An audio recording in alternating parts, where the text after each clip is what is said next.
大家好，还记得我上次跟各位讲电瓶的保养跟充电吗？今天一样来讲电瓶的问题。其实可能一些职业驾驶，就小黄司机啊，或者一些比较老经验的老司机，他们都会把电瓶换比较大一点。譬如说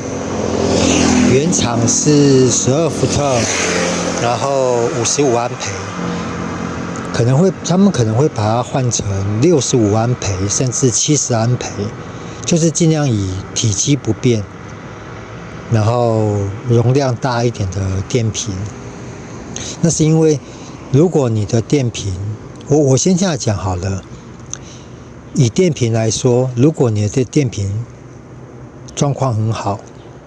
你的发电机的负担就会比较轻。如果你电瓶的状况比较差，譬如说可能你的内阻已经过大，就变成你可能在车上可能听个音乐啊，吹个冷气，没多久它电瓶的电压降低，甚至有可能你的电瓶的容量已经低到一个程度的时候，你会导致你的发电机一直在发电，一直在运作。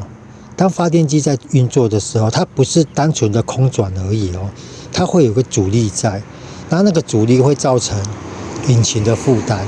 所以很多老司机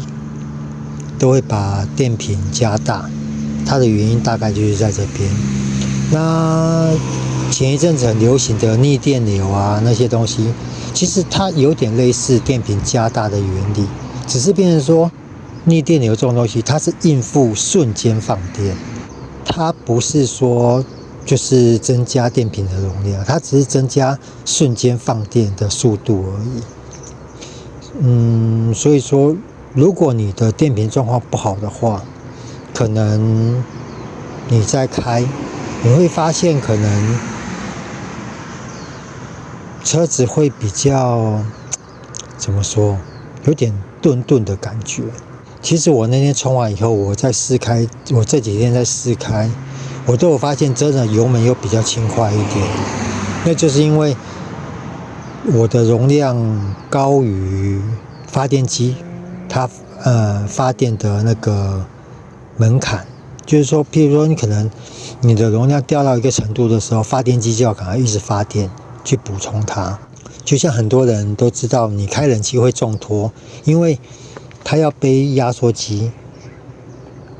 因为你开冷气的时候压缩机会做动，它会有个阻力在，然后你压缩机给引擎负担，然后发电机又要一直耗电，电瓶又要一直耗电，所以发电机一直在运作，也是一样的给给引擎负担。所以说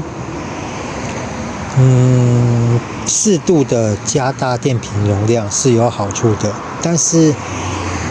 不建议加太大。你不要说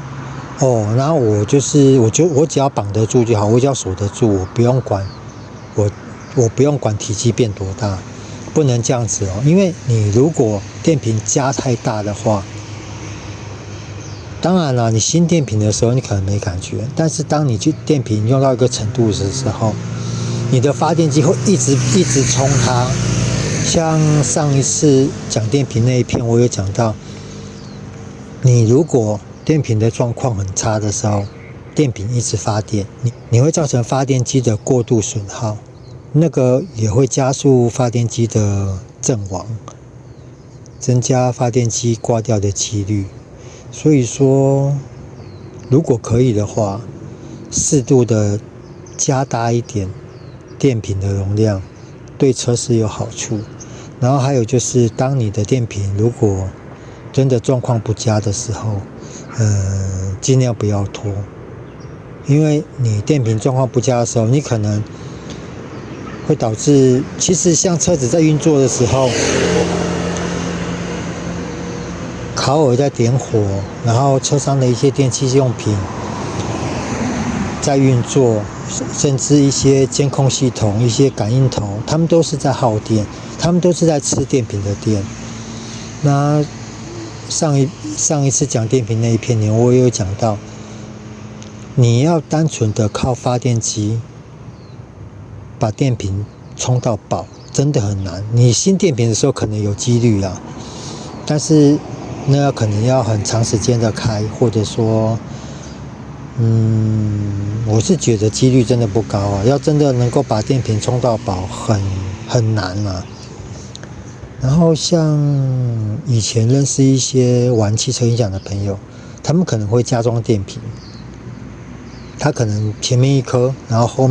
后车厢又背了一颗。那多半我之前印象中，之前听他们讲，如果你背电瓶的话，也是因为变成你容量可能变 double 太大，久了以后你的发电机一定会挂掉。发电机挂掉的话，一定是你要换发电机。问题是你又要背汽车音响那个加大的电瓶的话，你的发电机一定要跟着加大，要不然你换原本规格的发电机，一样很快就会挂掉。所以说，对了，有的人他可能不换电瓶，他电瓶不加大，但是他的发电机他会把他的发电量加大，换那种可能改过的，或者说装得上去，但是它的发电量比较大的发电机，这个对车也有帮助。你车子在开的话也会比较轻快。然后问题是有的时候有利有弊啊，所以说发电机加大对车也是有好处。总而言之，在电瓶保养的那一片里面，我大致有介绍电瓶的保养跟检查。然后我之前因为我长期停放嘛，我有讲过，如果真的逼不得已必须长期停放的话，要记得把负电拔掉，这样子对你的荷包也会比较好啦。但是比较麻烦的就是你可能刚装上去在开的时候，你整台车的系统必须重新学习。然后对了，像现代比较新型的车，电子零件太多啦，所以说，而且有的车它不见得可以随便让你去做断电，所以这个时候可能真的要稍微动一下脑筋。如果真的你的车不能随便断电，又必须长期停放的话，可能适度的你要加一个外挂的电瓶，就增加它的容量，然后让车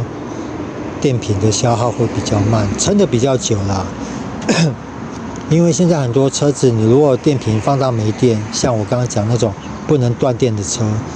如果你把电瓶放到没电，你贸然接电或者干什么，有的时候很容易会把一些零件搞坏。因为我还是觉得这种比较简单的形式在玩会比较方便，不用像现在很多车改个东西就要考虑车电脑会不会保护啊一些东西。好了，那今天这个电瓶的加大对引擎负担的降低跟车辆行驶的感受，大概就是这样子啦。好，谢谢各位，拜拜。